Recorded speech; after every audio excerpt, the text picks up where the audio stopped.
Good morning, everybody. How's everyone doing? Well, All right. My name's Alex Alvarez, and I'm one of the organizers of these events. And we really appreciate your attendance and you being here. It is a distinct pleasure of mine to now introduce a real notable, absolutely accomplished scholar, teacher, and activist. Dr. Elisa von Joeden-Forgey. She is the Endowed Chair in Holocaust and Genocide Studies at Keene State College and Director of the Master's Program in Genocide Prevention and Human Security. Before this, she was the Marsha Raticoff Grossman Associate Professor of Holocaust and Genocide Studies at Stockton University in New Jersey, where she also directed the Master's Program in Holocaust and Genocide Studies and founded the world's first academic graduate level Genocide Prevention Certificate Program. She is also former president of Genocide Watch, former vice president of the International Association of Genocide Scholars. As you can see, lots of accomplishment. I almost feel like I need a glass of water as I work my way through all of this. And founder and co-president of the Lemkin Institute for Genocide Prevention. She received her MA and PhD in history from the University of Pennsylvania and her BA from Columbia University. She has received fellowships from the Social Science Research Council, the Ford Foundation, and the MacArthur Foundation. She has taught undergraduate and graduate courses on the Holocaust, comparative genocide, gender, sexual violence, war, human rights, imperialism, and genocide prevention at several universities, and has lectured and published widely on all of these topics. Her most recent book is the edited volume, The Cultural History of Genocide, Volume 5, The Era of Total War, published in 2021 by Bloomsbury Press. Today, she is going to share some of her thoughts and insights in a presentation titled Sexual Violence as Dispossession, Rethinking Genocide and Ethnic Cleansing. So please join with me in welcoming her up here. Thank you.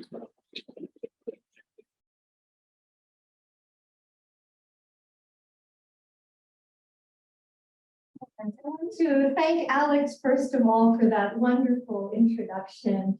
You can tell that we're friends, maybe. All those kind words. I hope I live up to his introduction. Thank you so much, Alex. And I want to thank Alex and Timothy Langille and all the organizers of this wonderful annual event, especially also Yvonne Delgado, who had the very difficult task and often thankless task of making sure that all the nuts and bolts of the event worked in their proper ways, right? So from what I've heard from people, that is exactly what is happening.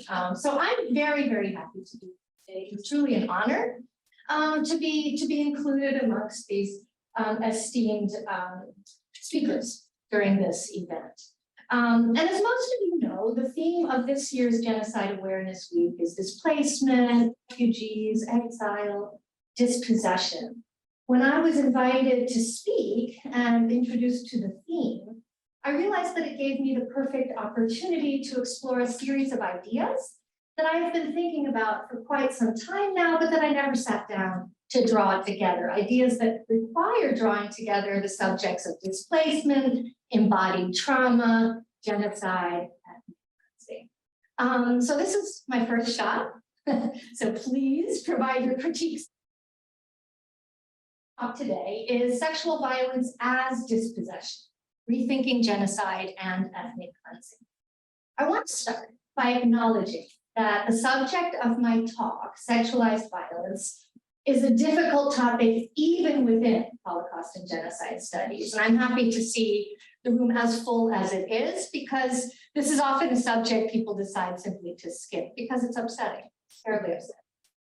And for many, it's personal. And it's difficult for so many reasons. It's difficult because we still do not have a mature understanding of or language about this type of crime. Sexual violence is difficult because it is a type of harm that involves discussions of bodies, these discussions that are considered embarrassing and taboo within most. It is difficult because the violence is itself so intimate. It is difficult because survivors of this violence, whether they are man or woman, right, irrespective of their own identity, all survivors of this violence often feel a deep shame as a consequence of it. And it's difficult, and I point this out a lot, because of all the crimes of genocide, the sexual violence is the one that occurs with great frequency in peacetime as well as in genocide. We can say that of very few of the crimes that are committed during genocide, even plunder, right? Plunder doesn't happen as frequently in peacetime, unfortunately, as rape and sexualized violence do. So when addressing the subject of sexual violence in a group, there's always the likelihood that many of the people involved in the discussion will have experienced the crime themselves. This is why in my courses on genocide, the only topic for which I offer a trigger warning, since a course on genocide is sort of its own trigger warning, but the only topic for which I offer a specific trigger warning and immediate alternative assignments is the topic of sexualized violence. So, but having said that, I'm going to try to make sure that my discussion today is as redemptive or at least as productive as possible, so that we can all productively think about together what the ubiquity of sexualized violence in genocide means about genocide and all the other atrocity crimes, including what is called ethnic cleansing. All right, so let's look at a definition of sexualized violence. What is this, right? The World Health Organization defines sexualized violence as any sexual act, attempt to obtain a sexual act, unwanted sexual comments or advances, or acts to traffic or otherwise direct against a person's sexuality using coercion by any person, regardless of their relationship to the victim, in any setting, including but not limited to home and work. This is a pretty good definition. I don't see anything wrong with it. But I want to mention some of the specific features or the specific types of crimes that are committed frequently in genocide, right? That fall under the rubric of sexualized violence. So these include, you probably know, rape, gang rape, rape with implements, murder through rape, rape and sexual abuse of children as particular targets, forced nudity, sexual humiliation, abuse and mutilation of sexual organs, sexual slavery, sex trafficking, forced marriage, forced maternity, and forced abortion. Sexual violence is ubiquitous, as I noted earlier, during genocide, and is part of the pronounced gender-based strategies employed by perpetrators to commit genocide.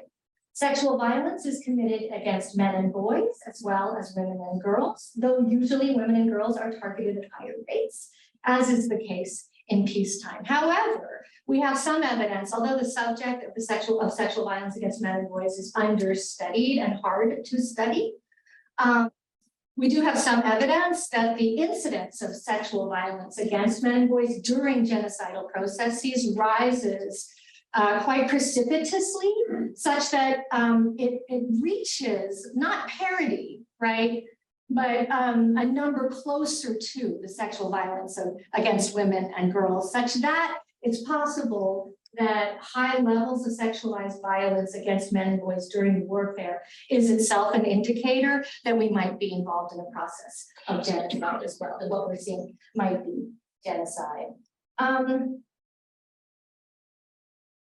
Sexualized violence has long been considered an infrequent occurrence, right? In cases of genocide where it's long been considered infrequent, such as during the Holocaust and the Khmer Rouge genocide in Cambodia, research has unearthed its widespread presence in those two cases as well. So the more we're looking for sexualized violence, the more we are seeing it in almost all cases of genocide. Because of the widespread use of sexualized violence as a technique of genocide, and because of its use within the wider context of gender-based forms of atrocity and gender-based ideologies of domination, my current work on genocide treats genocide as a form of reproductive violence, right, including sexualized violence. In this talk, however, I will focus specifically on what sexual violence means during genocide. In so doing, I will ask all of us. One is I will ask all to reimagine genocide in a new and substantive way based on the widespread nature of sexualized violence within this crime. I will ask that we move away from the superficialities of many legalistic debates about the definition of genocide, which prioritize putatively universal understanding of words over deeper understandings of the nature of the crime. And I will ask that we move towards a complex engagement with both the word and the of genocide that allows us to explore of representation of crimes like this, particularly the critical gaps between experience and language. Now, the problem of representation, as you all may know, is central to our understandings, in fact, of sexualized violence, especially for a long time. It was just left out of the discourse on mass atrocity because it's embarrassing, because people didn't know how to refer to it. At Nuremberg, it's listed, of course, within the documents, but it was decided not to try that particular crime because there was a lack of understanding of what it meant, right, and how to deal with it.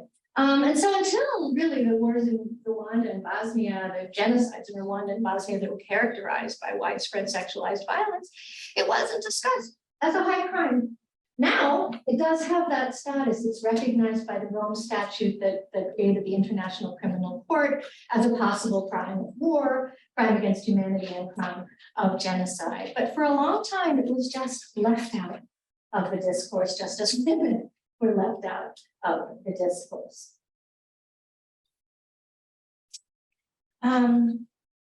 So the problem of representation is, of course, central at the very level of simply saying the words rape, sexualized violence.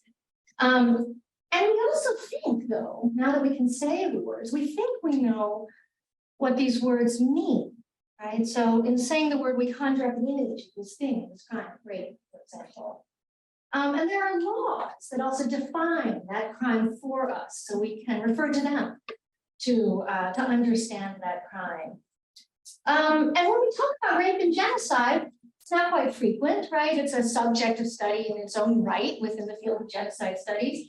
We usually do not feel the need to define the term. So that discussion, we've decided, has somehow closed into its component parts. So we say rape, we all know what we're talking about. It's a universal term, and we can move on. But as rape survivors point out, these are survivors of rape and genocide as well as in peacetime, bringing words to the experience of what we call rape is by no means a clear-cut task. The philosopher Susan Brison has grappled with the problem of representing rape in her courageous and insightful book, Aftermath. Has anyone here read the book Aftermath? No, okay, if I highly suggest it, it's a great book. And Aftermath explores her own experience of rape and attempted murder while on a research trip in France. She notes in this book the difficulty we as a society have in talking about rape because we do not have a well-developed emotional vocabulary to respond to it appropriately. And she additionally points out that even if we were to have the tools and the skills needed to face the reality of widespread and rape of women and girls in many, if not most societies, it is, or imagining what it is like to be a rape victim, in her words, is no simple matter, since much of what a victim goes through, she says, is unimaginable. Still, she continues, it is essential to try and convey it. Her book is, among other things, a plea for the value of first-person testimonies in understanding specific crimes and the trauma that results from them. Only through a consideration of the experience, the embodied experience of the crime, by the victim can we fully understand what the perpetrator did. So only with an appreciation of that, she's arguing, can we really even know what we're talking about when we say this term, rape. So I want us to keep Brison's point in mind as we consider the relationship between rape, dispossession, genocide, and ethnic cleansing. Now, rape, as we know from numerous recent studies, is in fact, or can be described as, an act of violent dispossession of the person in a number of ways, both somatic and psychic, somatic and psychological, whether it is committed during genocide or in the context of what we call peacetime, or in the context of a different mass atrocity. First, rape dispossesses survivors of their bodies. So that needs to be said. For example, one of the common characteristics of what's called rape trauma syndrome, which is a form of PTSD, dissociation, often includes the feeling that one's body does not belong to oneself. It displaces the self from the body, therefore, creating a sense of exile from one's own home in the body. Secondly, so although rape does not dispossess a person of life in the physical sense, right, it does displace a person from that source of life, which is the body. Secondly, rape dispossesses of their control over their bodies. And this is not just at the moment of the attack, where that's obvious, but for a long time afterwards as well, by creating violent somatic memories that can lead survivors to re-experience rape over and again when reminded of that experience through one of the many body senses. So that those reminders can be frequent because the body becomes, right, the conduit of those memories and can be triggered, is the word. As the psychologist Teresa Brandon puts it, the trauma caused by rape seems to keep, and this is her quote, seems to keep the perpetrator linked to the victim over time, a type of somatic occupation that she likens to colonialism that must be overcome by the survivor in order to fully and exclusively occupy their body again. Thirdly, rape dispossesses survivors of their identities by creating a catastrophic break from their known world and from the linear development of their personal biographies and therefore their identities in time. Brisson describes herself after the rape as a shattered self that needed to be, quote, pieced together. The paradoxes of traumatic memory, she writes, may seem to defy analysis because our ordinary concepts of time and identity cease to apply. So the victims of sexualized violence, and particularly rape, end up in a brave new world that they don't understand. Rape also dispossesses survivors of identity by disrupting the development of a cohesive sense of self. For example, who've experienced sexualized violence in early childhood often have a hard time in developing a sense of self at all and need to work very hard to regain the concept of an integral sense of self. Survivors often have fragmented and incomplete memories of the trauma because of the way that rape affects somatically the brain, right? So the brain begins to operate differently as a consequence of the experience. And that can create, that new brain system can create disruptions to a coherent and cohesive experience of themselves in the world, and can break the survivor's relationship to their life, of course, before the rape, so that they seem like a different person. As rape survivor and psychologist Brenda Downing puts it, the experience of rape can be catastrophic. Everything changes. What was once a body site of freedom becomes a body site of mistrust, fear, and shame. What was once known becomes unknown. And what was once unknown becomes a lived and relived experience through recurring nightmares and triggered responses. Rape also dispossesses survivors of their sense of being at home. So not just at home in their bodies, but at home in the world at large. The dissociation that characterizes rape trauma syndrome also disrupts the integrated function of consciousness, memory, identity, and perception of the environment, depriving survivors of a sense of the familiar. So even familiar things can seem somehow now unfamiliar. Even things that were accessible, right? Like love for children, right? Or love for a tree in front of your home can now seem unfamiliar and inaccessible.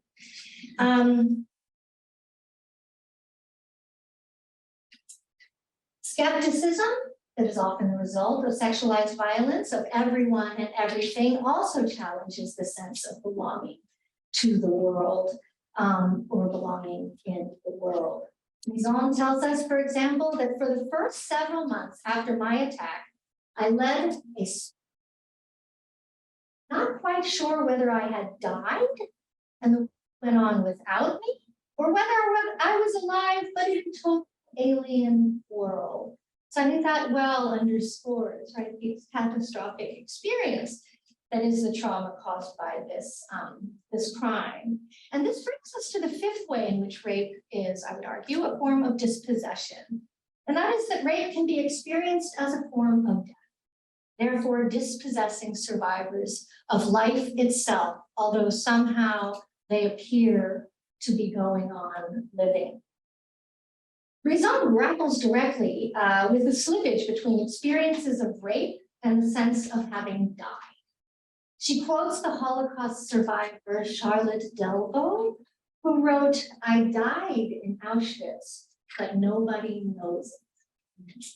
Similarly, Brizon tells us that for months after my assault, I had to stop myself before saying what seemed accurate at the time, which was that I was murdered in France last summer.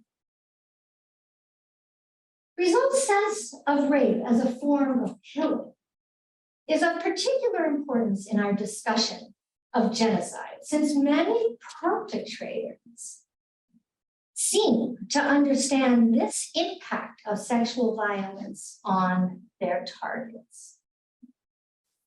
In Rwanda, perpetrators told their victims that they would allow them to live after rape and other forms of sexualized violence because they knew, or they surmised, that their victims would eventually, quote, die of sadness.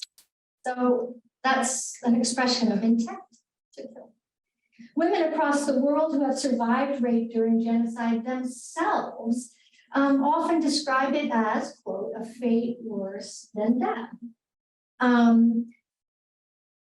Particularly when, as is the case in most genocides, it is a part of a much larger ritual of destruction that involves the loss of home and family members. So often when interviewing or discussing genocide with female survivors of the crime, I have experienced that those survivors don't really want to talk about the details of sexual exploitation. So for example, with Yazidi survivors of ISIS genocide. But the trauma of that experience is for them caught up in the larger narrative of losing their husbands, fathers, brothers, sons to mass murder, and their daughters to sexual slavery. And being forced out of their homes and their ancestral homes in the Sinjar region. So in genocide, the story of rape is very much a wider story of interconnected atrocities that are committed with rape as a kind of, I mean, I don't really know how we can describe it. One would have to study this very closely, right? But as a kind of focal point of these other atrocities that are committed. So rape will often be the crime that perpetrators consistently refer back to by forcing family members, right? The company to force family members to rape a certain victim, right? By raping a victim over and over again, by getting other people involved, by keeping the victim for 3 days while they're killing people around the victim. So that victim can be kind of become a kind of focal point of this much larger ritual of genocidal destruction. And this brings us directly to the second part of my talk, which is the concept of ethnic cleansing. Now, most of us have heard of ethnic cleansing, and we know of ethnic cleansing, for example, as a synonym for forced displacement or dispossession. And as such, it is, in my mind, a fairly unproblematic descriptor of a large-scale process. People are being expelled to be forcibly displaced. We can call it ethnic cleansing because those people are of a certain ethnicity. It makes sense. However, concept of ethnic cleansing also plays another role, not just as a descriptor, a neutral descriptor of a large-scale process, but a very time past and ongoing genocide. So maybe some of you have seen that in action. And thereby, this is really the worst, hammering our efforts to prevent the crime. How do you prevent genocide if it's at a stage where it looks like ethnic cleansing and people have decided that ethnic cleansing is not genocide? How do you prevent something that's not there and not threatened and not going to be there and can't be predicted based on the facts on the ground as they now exist? How do you do that? We face a problem like that, in fact, in the South Caucasus with Nagorno, the disputed region of Nagorno-Karabakh, where the international community, to the extent it talks about it at all, and to the extent that it recognizes that there is a threat against the Armenians in Nagorno-Karabakh, referred to it as a possible ethnic cleansing. And some Artsakhi Armenians, that's the Armenian term for Nagorno-Karabakh, also refer to it as ethnic cleansing because to say genocide doesn't go over well in the international community because we're not allowed to use that word. The only people who can use that word are lawyers, and they can only use it after the fact when the bodies are piled up, and it's far too late. So ethnic cleansing has, in a sense, removed, dispossessed, displaced genocide from its position in the language of ethnic cleansing. How did this happen? Ethnic cleansing entered the English language with the Bosnian War and Genocide of 1992 to 1993. In particular, it entered the English language through the media, the international community that was there on the ground observing things going on, the United Nations, and the ad hoc tribunal set up to try atrocity crimes that were committed by all sides during the Bosnian War, something called the International Criminal Tribunal for the former Yugoslavia, the ICTY. So it entered our language through many vectors, including legal ones, including jurisprudence.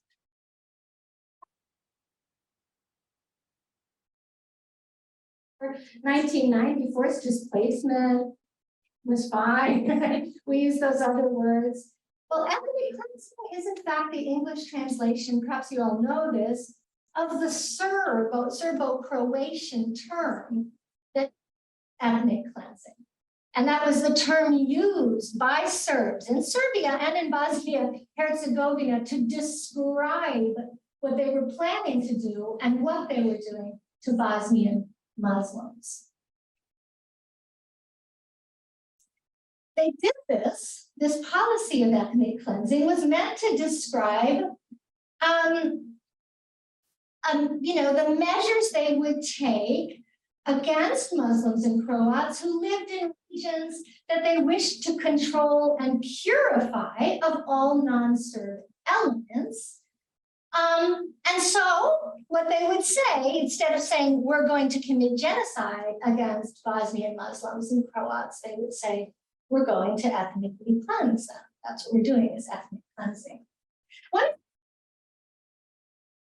adopted the language of perpetrators to describe or intentionally alter, perhaps, the nature of the crime that we see.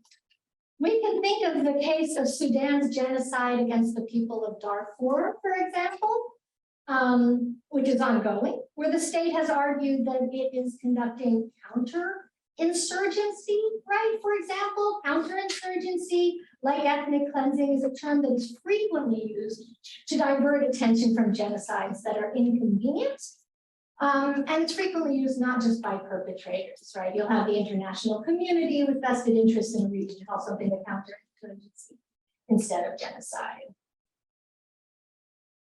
Often that we use terms used by perpetrators to create normative descriptions of what it is that we're doing. If we use the term final solution, we use it as a condemnation, and we use it as a means of underscoring the genocidal nature of the Holocaust. We don't use the final solution as an alternative to genocide unless we wish to emphasize the particular atrocities of the Shoah, which is a different thing. It's not used to deny the war. With ethnic cleansing, other than simply taking a term from perpetrators and using it in the media, in law, and in international reports. Ethnic cleansing has not been recognized as a crime in international law. So there's no precise definition of the concept in law, and it's much harder to try than one of the big three atrocity crimes, right? War crimes, crimes against humanity, and genocide.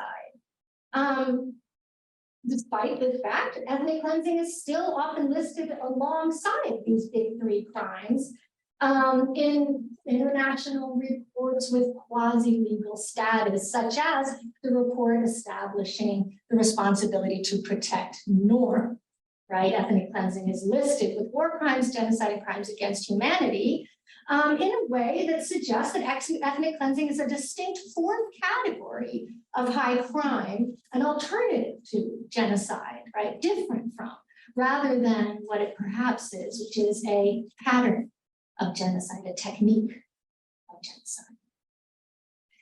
A United Nations Commission of experts investigating violations of international humanitarian law in the former Yugoslavia did define ethnic cleansing, and this has become, in a sense, the definition that's usually used by scholars and others. There's a burgeoning literature on ethnic cleansing as a thing.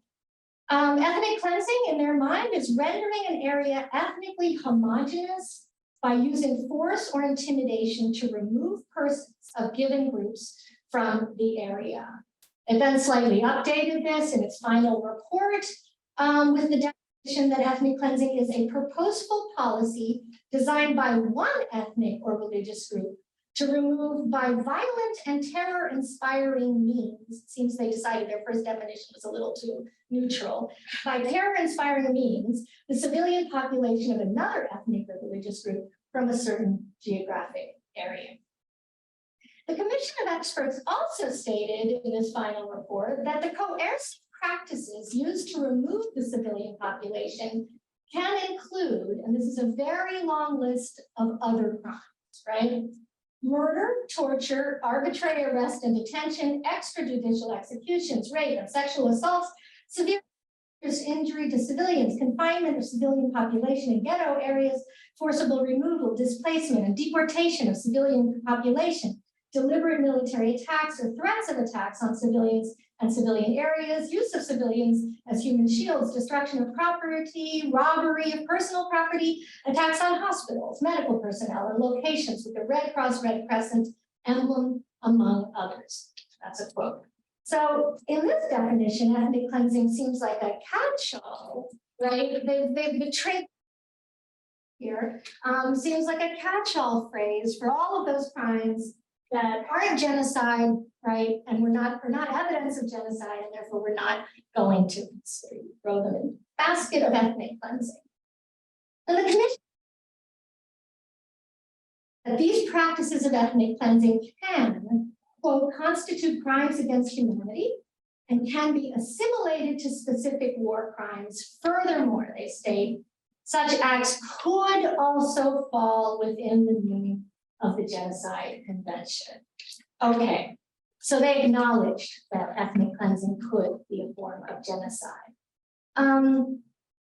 Although they acknowledged it, however, since the war in Bosnia, the term has tended to be used instead of genocide. If we don't know what to call a mass atrocity, call it ethnic cleansing. No one's going to disagree with you, and you're not going to get in any trouble, right? You also won't be called upon to prevent it or really do anything, right? Ethnic cleansing, like rape used to be, is considered just one of those things, right? That we can't do much about. It's very common in human history. Genocide can't be common in human history, so ethnic cleansing is the thing that's common in human history. Now, to see how this operates, so let's look at how this operates in legal reasoning. Of the ICTY case of Prosecutor versus Christich. Anyone who does like gender and genocide studies will know this case was trailblazing in our understanding of gender and genocide. It used gender-based reasoning to make an argument that the crime of massacring over 8,000 Bosnian Muslim men and boys in July 1995 in the UN safe haven of Srebrenica was a crime of genocide because the victims were emblematic of the group of Bosnian Muslims as a whole. This is how they got, this is how they dealt with the problem of the small number with respect to the over 1 million Bosnian Muslims in Bosnia, and a few other legal problems, is they argued that the group was emblematic. I think it's a fantastic argument, very smart and right on. However, they did endorse, nevertheless, the notion that most of what was happening in Bosnia and Herzegovina was not genocide, but ethnic cleansing, despite their very gender-sensitive reading of the crime of genocide. So the court described its thinking in an announcement in the following way. For reason, the trial chamber has been, the decision was at some point taken to kill all of the men of fighting age in Srebrenica. The result was inevitable, the destruction of the Bosnian Muslim population of Srebrenica. At issue is not only the commission of murder for political, racial, or religious reasons, which already constitutes a crime of persecution. At issue is not only extermination of the Bosnian Muslim men of fighting age alone. At issue is the deliberate decision to kill the men, a decision taken with complete awareness of the impact the murders would inevitably have on the entire group. By deciding to kill all the men of Srebrenica of fighting age, a decision was taken to make it impossible for the Bosnian Muslim people of Srebrenica to survive. Great. But then it says, stated otherwise, the court continues, what was ethnic cleansing became genocide. So in this reasoning, up to the last minute decision to commit large-scale mass murder against Muslim men and boys in Bosnia was ethnic cleansing. Genocide lies in this interpretation, in the decision, right, and in the final body count, the fact that there were many bodies killed at once and thrown into mass graves. The impact, so what's the impact of this, right? Why does it matter? The impact of this division of on the one hand and ethnic cleansing on the other is often that any short of mass murder is termed ethnic cleansing. As we see from the Committee of Experts definition, ethnic cleansing, all of those crimes that it described. And given, however, we think about this, who are killed en masse in cases of genocide that fall short of total genocides. And by genocides, I mean root and branch genocides, genocides where women and girls are killed alongside men and boys in roughly equal numbers, such as the Herero genocide, the Armenian genocide, the Holocaust, and the Rwandan genocide. Those were gender-neutral mass murders, right? But most genocides fall short of that. And who's killed in genocides that fall short of that? Usually men and boys.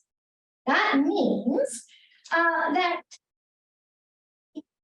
by the Committee of Experts in its definition of ethnic cleansing, committed in large measure against who? Women and girls. And in some cases, young boys and very old men who in many cultural systems are considered to be male human beings whose gender identity, however, is less well-defined than men of so-called battle age, who are the prime targets in this pattern of genocide. So we see that the concept of ethnic cleansing, in addition to being a powerful denial strategy, is also a very, very gendered concept. Cleansing and its use by the ICTY has created a strange gender discrimination. In fact, within the legal decisions related to the war and genocide in Bosnia and Herzegovina. While the Srebrenica mass murder of so-called battle-aged men has been legally recognized as genocide, the experiences of children and the elderly at Srebrenica before the massacre are not. So all the other people that were there were not experiencing genocide. They were experiencing ethnic cleansing. Nor are the smaller scale attacks on Bosnian Muslims from 1992 to 1995 by patterns very similar to what happened in Srebrenica, though on a smaller scale. Very similar, same types of patterns: massacre of men, expulsion, rape, sexual slavery of women. Those two are not recognized as genocide. They are called ethnic cleansing. To recognize how it's right, so let's check this, right? We can look at exactly, so let's go to the victim experiences. We can look at exactly what women, children, and the elderly experienced in Srebrenica before they were violently separated from their sons, brothers, husbands, fathers, and grandfathers. A separation that, it must be noted, left many Muslim women completely alone in the world. You didn't have a mom or sister or girl children. You were completely alone in the world because all of the men were killed.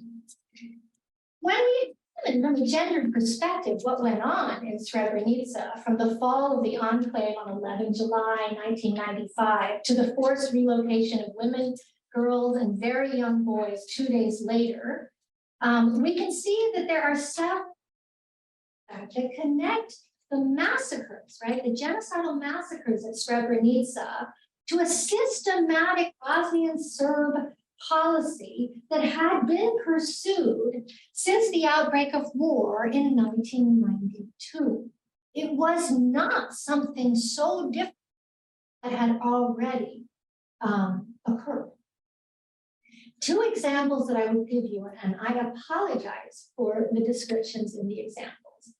Of the testimony of women survivors, it does not involve descriptions of sexualized violence, simply atrocity, demonstrate the kinds of atrocities that were committed in Srebrenica before the massacres. Ramiza Gurdic gave the following testimony to the Dutch law firm Van Diepen van der Grove, which is representing the surviving victims of the Srebrenica massacres in a suit against the government of the Netherlands and the United Nations for failing to protect civilians in the UN safe haven. At one time, she said, I saw how a young boy of about 10 was killed by Serbs in a Dutch uniform. The Serbs had forced the Dutch soldiers to strip and then put on their uniforms as a way of mocking the soldiers as well as the civilians there. This happened in front of my own eyes. The mother sat on the ground and her young son sat beside her. The young boy was placed in his mother's lap. The young boy was killed. His head was cut off. The body remained on the lap of the mother. The Serbian soldier placed the head of the young boy on his knife and showed it to everyone. The woman was hysterical and began to call out for help. The Serbs forced her to drink the blood of her child, and chaos broke out amongst the refugees. Lest we think that she's not remembering correctly, this was confirmed by other witnesses of this crime. Another survivor tells us there was a girl, she must have been about 9 years old. At a certain moment, some Serbs recommended to her brother that he rape his sister. He did not do it, and I also think he could not have done it, for he was still just a child. They then murdered the young boy. These are just two of hundreds of stories describing specific atrocities witnessed by survivors of Srebrenica. Rarely, however, do such stories work themselves into narratives and analyses of the crimes that were committed at Srebrenica. And certainly, they are not a part of the dominant images of the Srebrenica massacre in the public mind. The fact that during the 2 days preceding the evacuation of an estimated 23,000 women and children, many women and girls as young as 9, were raped by Serb forces. They were frequently killed after being raped. Young girls and boys, including infants, were murdered, often by having their throats cut in front of their families. Pregnant women were eviscerated. Boys and men were picked out of crowds of families, seemingly at random, dragged off, never to return. These atrocities, targeted as they were, I would say, at family and community bonds, need to find their way into scholarly, legal, and public images of Srebrenica, no matter how painful they are. We need to know the details surrounding the separation of women and men before the Srebrenica evacuations and deportation, because they describe for us what ethnic cleansing really is. They demonstrate the extent of relational and familial persecution carried out in the process of ethnic cleansing. This, in turn, would suggest that Bosnian Serb forces sought to compromise and destroy the most important unit of group cohesion. Most groups, certainly in amongst Bosnian Muslims, which is the family. These are not instances of random and excessive violence perpetrated in a madhouse. We can't throw them aside as excess, one-offs. The atrocities committed against family members in front of one another are some of the strongest indicators, in fact, of genocidal intent. These atrocities are reproduced in almost all cases of genocide, no matter the culture or the time period in which genocide is playing itself out. They are universal. And therefore, they follow a logic that we need to understand. They suggest, in this case in particular, something much more malicious than an attempt to rid Serbian territory of an unwanted population. They suggest something much more than ethnic cleansing, right? Forced expulsion. Indeed, they conform to several of the crime of genocide as defined by the Genocide Convention, so the legal definition. But these atrocities only come to light in the testimony of those who survived, the majority of whom were women and girls. So here I am seeking to point out that the silencing of women's voices, right, that's behind the ignoring of rape as a high crime, right, that's behind the problems we have in understanding what rape actually does to a person. So understanding holistically the full crime is now again, right, reappearing in our discussions, in our whole conceptualization of ethnic cleansing as a crime separate from genocide.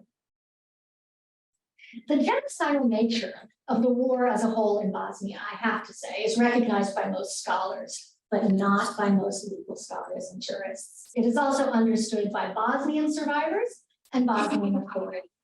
In its argument to the International Court of Justice in the case of Bosnia and Herzegovina versus Serbia and Montenegro, Bosnia and Herzegovina, in fact, argued that Serbs had committed genocide across the territory from 1992 through the Srebrenica massacre of 1995, and would have continued had the Serbs not been forced to stop by the Dayton Accords, by the Dayton Peace Agreement. As evidence, they argue, what was their evidence? As evidenced by a pattern of atrocity repeated over and over and over again across time and space for over 3 years. though in this decision, the ICJ, though it upheld the idea that Srebrenica, the massacre, was genocide, responded to Bosnia and Herzegovina's argument with the following observation. The applicant, Bosnia and Herzegovina, does not come to terms with the fact that an essential motive of much of the Bosnian Serb leadership to create a larger Serb state by war of conquest, if necessary, did not necessarily require the destruction of the Bosnian Muslims and other communities, but rather their expulsion. So it doubled down, arguing that because the Serbs described what they were doing as ethnic cleansing, they have a get out of jail free card when it comes to genocide in Bosnia and Herzegovina outside of Srebrenica. So in other words, the court argued that the Serbs were not seeking to destroy Muslims through genocide, but rather simply to expel them. The concept of ethnic cleansing and the way it often operates to deny the existence of genocide shares, I would argue, many features with the concept of rape, particularly rape and genocide. Rape, like ethnic cleansing, is often overlooked as a crime of genocide, despite increasing case law supporting the understanding of rape as a possible genocide. So there is, and good news, right? There is increasing case law, but it is still in the main overlooked as a crime of genocide. And even when we look at the case law that recognizes rape as a crime of genocide, it is usually recognized in the context of very clear cases of genocidal mass murder. So one of the most famous cases that established rape as a crime of genocide, Prosecutor versus Akayesu, right, in the International Criminal Tribunal for Rwanda, determined that rape could be genocide, right, but in the context of mass murder. And we have to remember in the Rwandan genocide, exactly 100 days, between 500,000 and 800,000 Tutsis, men, women, children, elderly people were murdered. It's estimated that 250,000 to 500,000 women were raped, many of them raped until they died, or many of them dying very soon afterwards. The vast majority of women who were killed in the Rwandan genocide was rape. So we can see why that court would have established rape as a clear crime of genocide in this case. But the legal argument in general about rape as a crime of genocide is that because women victims of rape are so often allowed to live, that evidence of the intent to destroy a group is lacking. So the mere fact of rape can work against a genocide determination because it seems to suggest that that very difficult special intent, dolus specialis as it's called, is absent. Now, as I've argued elsewhere, the pattern of killing men and raping women is one of the oldest and most common patterns of genocide. So it's interesting to see in the Bosnian case, genocide and ethnic cleansing at odds like this. Ethnic cleansing is one of the oldest forms of genocide. And this would make sense, right? Because it has proven to be a very effective means of destroying a group. Raphael Lemkin himself recognized the patterns that are defined as ethnic cleansing in the literature as genocide in his historical studies. So the man who coined the word genocide believed that. Even the Genocide Convention, if we want to get into it, allows room for rape as a crime of genocide in its description of the 5 crimes of genocide. So other than the first crime of genocide, killing members of a group, the other 4 could easily and have been used to argue that rape is a crime of genocide. And even if we think about how rape is often used as a weapon of murder, we could even argue that the first crime, killing members, can also involve rape. And yet, as we see in the Christich case, genocide is generally understood in courts of law as mass killing of a sizable proportion of a group. Now, it's important to think about what's lost. What is lost in this construction of genocide as mass killing and the relegation of other crimes to what we can call the domestic sphere of ethnic cleansing in cases such as Bosnia and Herzegovina? What do we lose, right? To consider this, I want to take a moment, as we did at the beginning of this talk in discussing sexualized violence, to consider what is lost when people are ethnically cleansed. What do you lose? To lose a home, a homeland, a neighborhood, memories, a community, to witness atrocities against kith and kin, your entire world set alight, frequently the entire infrastructure of your world is burnt. To do all of this in the context of expressed hatred for who you are, this is a kind of total dispossession. A survivor is left often alone, an individual body, a material reality, yes, but a refugee, a person with nothing but the clothes on their back, often a person without identification, without nationality, a person with nothing to remember their identity by. No photos, no familiar sights, no people. Many groups who are said to have been ethnically cleansed have in fact been destroyed in whole or in part, as required by the plain language of the Genocide Convention.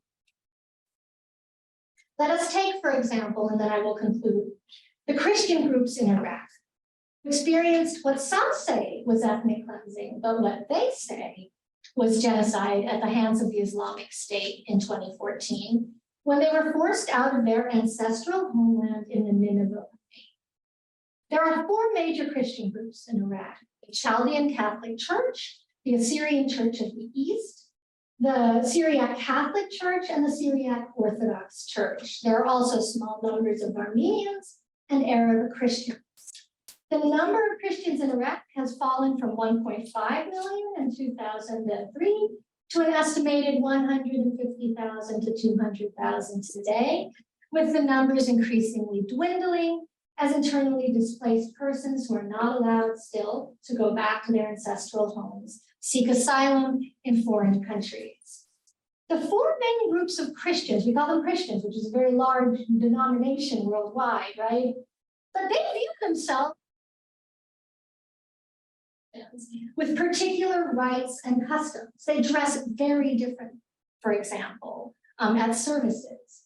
There is no way for them, absolutely, to constitute a strong diaspora in foreign lands, even neighboring Kurdistan.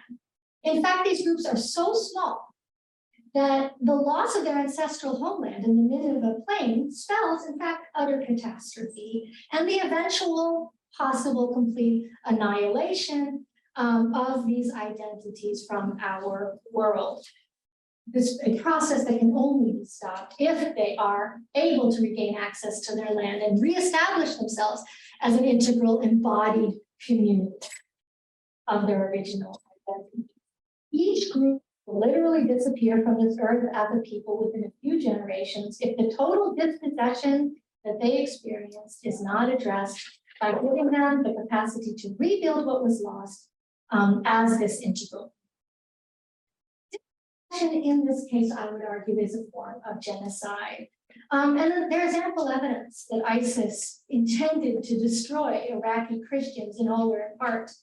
However, due to religious and strategic factors, ISIS did not massacre Christians in the same way that it massacred Yazidis. Christians are people of the book, right, in the Muslim faith. And ISIS, although not at all consistent in its adherence to Muslim tenets, did sometimes attempt to follow the teachings of Islam. So it mistreated Christians, killing some of them, but in large, starving them, expelling them to the desert without shoes, without medicine, without water, and sometimes even without clothing, leaving them alone to try to reach the safety of Kurdistan.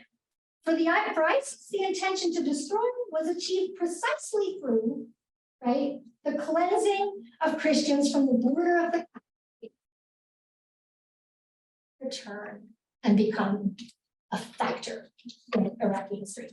Furthermore, it is important to note that ISIS did not have the opportunity to massacre and sexually enslave Christians in Nineveh, as it did with the Yazidis in Sinjar, because the Christians had fled by the time ISIS arrived. Why did that happen? ISIS massacred Yazidis before reaching the historic Christian towns, and Christians heard about what ISIS was doing to Yazidis, decided to send all young people up through the age of 60 to Kurdistan with all children to avoid massacre of men, right? And the sexual enslavement of women. So ISIS, when it arrived in Nineveh, was faced with a population of elderly, sick, and in some cases disabled people who were unable or unwilling to flee. Sending these folks into the desert was a predictable death sentence. And I think we can assume that ISIS knew exactly what it was doing. When one hears the term ethnic cleansing used in the case of Iraqi Christians, it is often an attempt to avoid conflating, right, what happened to the Christians with what happened to the Yazidis. The Yazidis were considered by ISIS to be devil worshippers and therefore not protected by Islam. And their persecution was much more intense and involved much more direct harm, including the men, older boys, including boys as young as 7, and women over 40 who were killed because they were useless and ISIS's view as sex slaves, along with kidnapping and enslavement of everybody else, younger women, girls, and young boys. The Yazidi experienced an almost total genocide in Sinjar. And while it is very important that we recognize in detail the stark differences between patterns of genocide, particularly in considering appropriate forms of transitional justice, social healing, and repair, I would offer here that what we saw in Iraq was a series of different patterns of genocide committed by a single genocidal criminal conspiracy called ISIS, which chose techniques of genocide on how the different victim groups intersected with the dictates of religious doctrine, military strategy, and opportunity. So in concluding, that there is some precedent for recognizing in law ethnic genocide. In 1992, the UN General Assembly recognized ethnic cleansing as genocide, but there is also a very strong counterforce to that movement. So for example, in 2007, the European Court of Human Rights stated quite clearly that ethnic cleansing does not de facto constitute genocide. That's a quote. But it remains that the recognition of ethnic cleansing as a pattern of genocide or a stage in a genocidal process is so important for so many reasons. Like understanding what rape is, the first reason is that recognizing ethnic cleansing can help us understand that genocide is not so much about killing members of a group, but rather destroying their identity in the long term through killing and other things. If perpetrators can destroy the identity of members of a group through something like dispossession or ethnic cleansing, then it's cheaper, it's easier to coordinate, and it's more likely to fly beneath the radar of the international community and possibly domestic resistance. The goal of people of their identity through totalizing forms of persecution might help explain why rape and other forms of sexualized violence are such common and widespread crimes committed during genocide.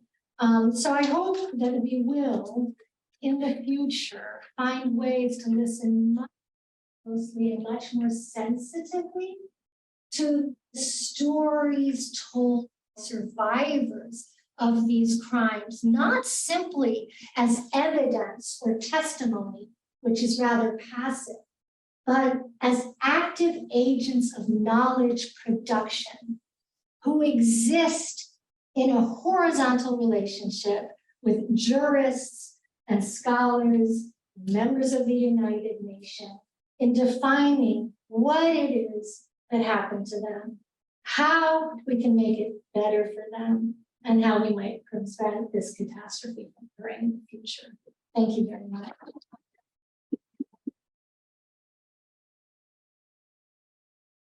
Lisa, thank you. I always learn so much from your presentations. That was thoughtful, thought-provoking, and so rich. And I'm guessing we probably have some questions. We have a few minutes left. So questions? Great. Great. I understand sexual violence during the given it's a fact. But I'm having trouble with the sexual violence. I want to explain myself better.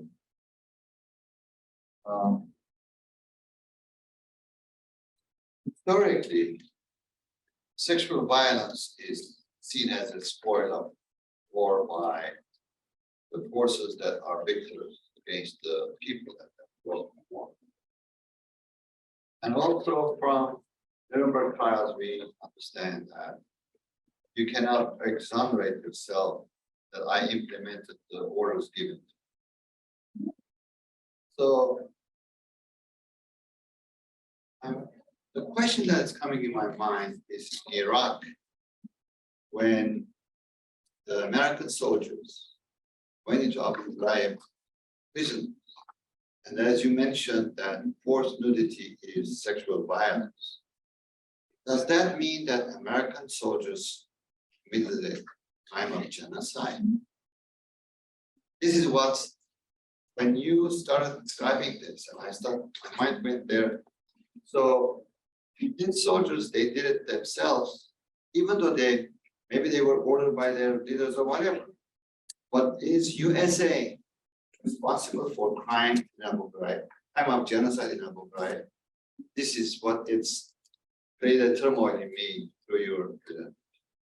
I mean, you asked me to right. And that's a great turmoil, Greg. I love that question. That's great. Well, violence can be any of the crimes, right, in certain circumstances. And so it's not always going to be the case that widespread sexualized violence is genocide. However, your comments about Abu Ghraib, this is a case I've actually struggled with myself in Iraq. That the war itself as such was genocide. But I think in places like Abu Ghraib, we see the beginning of possible genocidal ideology, and we begin to see the crystallization of the types of atrocities that are highly correlated with genocide. Because the forced nudity also occurred alongside torture. It occurred alongside the desecration of the Quran.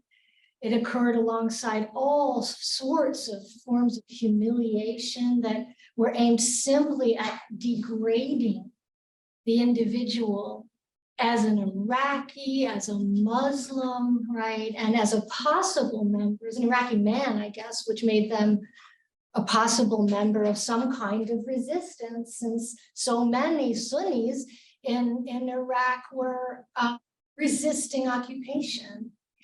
So I think we're in a danger zone there. And I think it should be investigated in more detail. Now, when we would find that to be a case of genocide, I think we can say, no, certainly not with the current condition of jurisprudence on the current case law on it. But from a prevention standpoint, paying very, very close attention to those kinds of red flag types of atrocities as occurred in Abu Ghraib can give us some very important information about how we should operate around, right, in the moment of wars like the war in Iraq. Had that war been able to continue with the types of degradation and humiliation that were going on at Abu Ghraib? Had that become the norm? Had whatever leaders or agency or whatever responsible for those orders or responsible for that treatment gained more power, right? Advanced up the hierarchy? Seeing, yes, genocide in Iraq, for sure, because it seems like the crystallization of intent is there simply through the performances that were ongoing. But to argue that that is an indicator that the entire American general staff had genocidal intent would be very difficult, and I have not seen arguments that are convincing. The one other case, if we're looking at Iraq, is the use of depleted uranium in Fallujah, right? We got to think very hard about the use of, weapons that are in some cases illegal, that cause long-term biological, physical, somatic harm to the populations around them, as well as that what seems in Fallujah, and we still have not good information about what happened in Fallujah, but what seems to have been very indiscriminate killing of civilians there. So there's some dark places in Iraq that I think indicate that the United States, without looking at what happened in Iraq, and maybe in Afghanistan as well, without thoroughly investigating, right, and bringing truth to those cases, is vulnerable, deeply vulnerable to genocide at home or abroad. So I think that's a great question, and it's one that needs more research, but I would not argue that the sexual violence that occurred in Abu Ghraib indicates that the US committed genocide in some large way. But thank you, Greg. Lisa, thank you. We have a question online. Yeah. Someone was asking whose definition of ethnic cleansing you were quoting, just because the audio cut off. Oh, yeah. Committee of experts, right? Put together 1992 that were investigating crimes in Bosnia and Herzegovina at the time, right? Committed by all sides. So if you look up commission of experts, right? UN Bosnia, you should be able to find those reports. There are two. Thank you. Any last question? We have time maybe for one more. About what's going on with Palestine and that conflict. A lot of people do call that an ethnic cleansing about what's going on with forced displacement, the violence specifically targeting like young Palestinian men and like incarceration, confinement, like areas. Where do you make that leap from where it would be labeled like an ethnic cleansing to an actual genocide against Palestinians? And that's such a good question. Of course, so many people are grappling with precisely that question. And I'm going to answer it without any political implications, if that's all right. Because I think that the political wrangling around the word genocide in the Israel-Palestine conflict is itself genocidal, right? So, or can be genocidal itself in both directions, right? So it's very painful. But the argument is that Israel is not committing genocide, right? Because it's not killing, massacring large numbers of Palestinians on a daily basis and throwing them into mass graves. So all of the case law that I've, talked about today, right? So that's the argument that is often made legally. On the other hand, I think one needs to look, right, for evidence of, if you're trying to make this decision on your own, right, look for evidence that the established authorities, whoever they may be, are seeking to deprive Palestinians of their identity. And there are different ways to do that, right? To create a mass of individuals who have no identity. Where else was that done, right? US slavery, plantation slavery, one of the goals was to break up families, to break up ethnic groups who all spoke Yoruba, for example, right? From West Africa, was to break up anything that could create a cohesive identity, because that allows resistance, right? But also because there was hostility towards this group. So one looks for that, you know?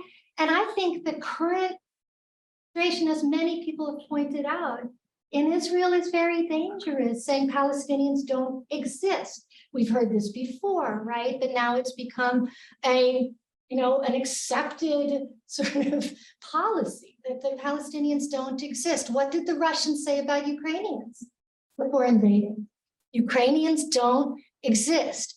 What did the US government say about many Native Americans, right? Oh, either they exist and we're going to erase their cultural identity, or they don't exist. Therefore, they can't own the land, right? They are not a definable identity. Many Native American groups are still fighting today just to be recognized by authorities as existing and therefore capable of legal claims.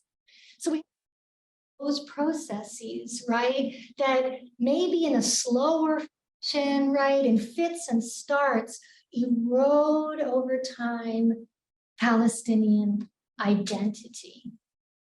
And think about who that might serve to destroy it. So thank you for that wonderful question. Let me Great question. take, as we wrap it up, I'm going to close with something someone wrote. Let's see, Nera Sumit wrote, "Thank you for uplifting what happened in my country in Bosnia. We're still struggling with genocide denial, and I hope my country can one day move forward." Me too. I hope so too. Yes. With that, Yes.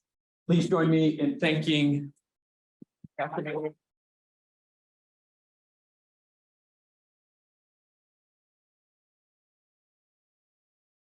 Have a break. And at 1 o'clock, please join us at Mirabella for a screening of the film Aurora Sunrise. And I'm sure you will not be disappointed by attending. So thank you for your attendance, and hopefully we'll see you in a little bit. Thanks so much, Alex. Thank you.